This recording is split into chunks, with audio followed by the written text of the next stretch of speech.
Question is, describe the carryover factor with an example. So what is carryover factor? It is the moment that is produced at the far end to the applied moment at the support end. Okay? If we take an example, a prop cantilever beam. So moment that is applied at support end is M. Okay? The moment that is developed at the fixed support is M by 2. So what is carryover factor? Carryover factor is ratio of moment developed at the fixed end, that is M by 2, which is the far end, divided by moment that is applied at the support B, M. So the carryover factor is half. Another example, when the far end is hinged, this is my far end is hinged. So what is the moment or what is the carryover factor that is developed? So carryover factor is moment at the far end. Since it's hinged, the moment will be 0, and the moment that is developed at the support B is M. So carryover factor is 0. Another example, a cantilever beam. Moment that is developed at the support end is or B, and B is M. Moment that is developed at the fixed end is M. So carryover factor is, since it is in the same direction, okay, it is in the opposite direction. See, the moment here is in the anti-clockwise direction and moment here is in the clockwise direction. So moment developed is minus M at the fixed end divided by moment that is developed at the B, M. So carryover factor is minus 1. So these are the examples, okay, which you have to show while explaining this question.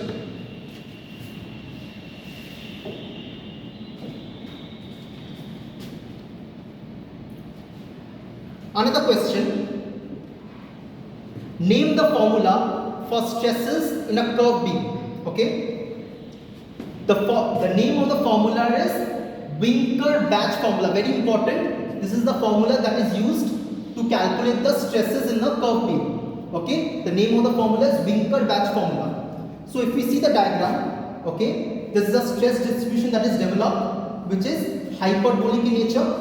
Okay, and the formula for stress is sigma equal to M. M is my moment. Okay, divided by area into E. Okay, into Y by Rn plus Y. This is the formula that is given by the Winker-Batch formula, okay, to calculate the stresses in a curved beam. Okay.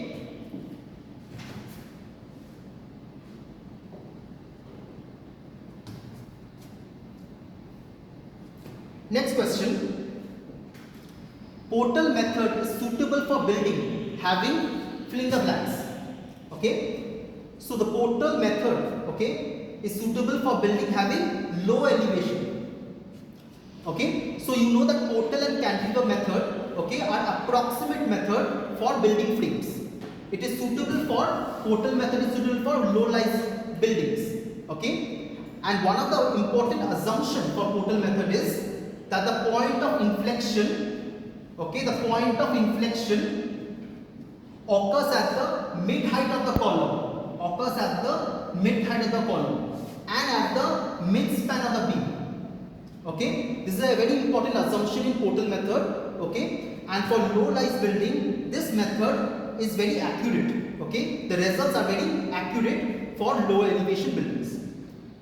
Next question is, the flexibility matrix method is also known as, the answer is force method or compatibility method. Okay, as you know, there are two methods of analysis: displacement method of analysis and force method of analysis. Okay, under force method you have consistent deformation method, okay, flexibility matrix method, and under displacement method you have slope deflection method, moment distribution method, etc. Okay, so the question is, the flexibility matrix is also known as force method or compatibility method. Okay.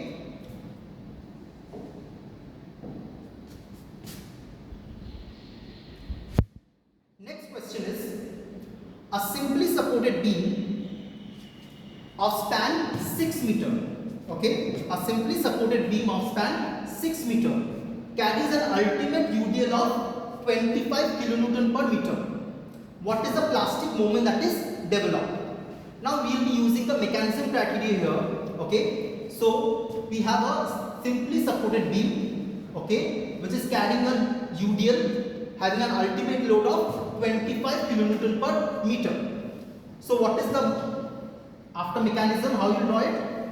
Okay, since it's simply supported, theta will be formed here, theta will be formed here, okay, by symmetry theta will be formed here and theta will be formed here. This is my delta deflection, okay, and a UDL is applied.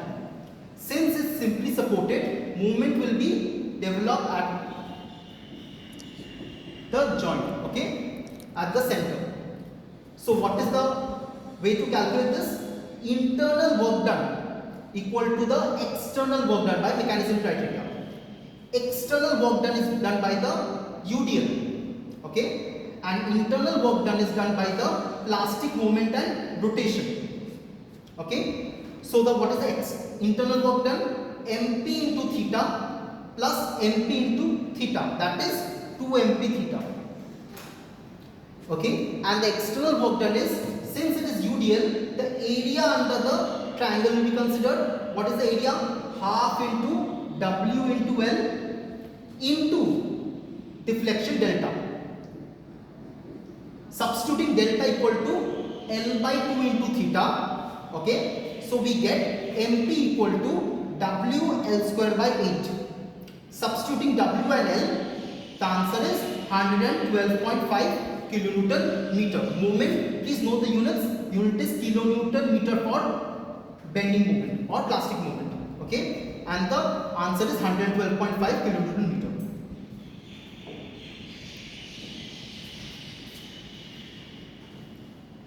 Next question. A fixed beam AB, okay, a fixed beam AB is subjected to a triangular load, okay, a triangular load is subjected varying from 0 at end A to W at end B. What is the ratio of fixed end moment between A and B? Now, as you know, when a triangular load is given, the fixed end moment at A is W L square by 30 and fixed end moment at B is W L square by 20. One shortcut trick is, whenever the load is 0, okay, that end will have W L square by 30 as moment, and where there is a load of magnitude W, it will have W L square by 20. So what is the ratio? Ratio is W L square by 30 moment at A divided by moment at B. So the ratio is 2 by 3 or 2 is through 3 answer. Okay, a very simple question. Next question. In arches and lintels, arch ring is fill in the blanks. The answer is it is a curved ring of masonry forming an arch. So it's a curved ring of masonry. Okay, if you see this, a curved ring of masonry, the outer side is called the extrados, the inner side is called the intrados. This is my rise H, okay, this is my abutments and this is my span, okay. So the answer is a curved ring of masonry forming an arch. Okay, so till now we have solved this problem. Next problems we will have in the next video. Thank you.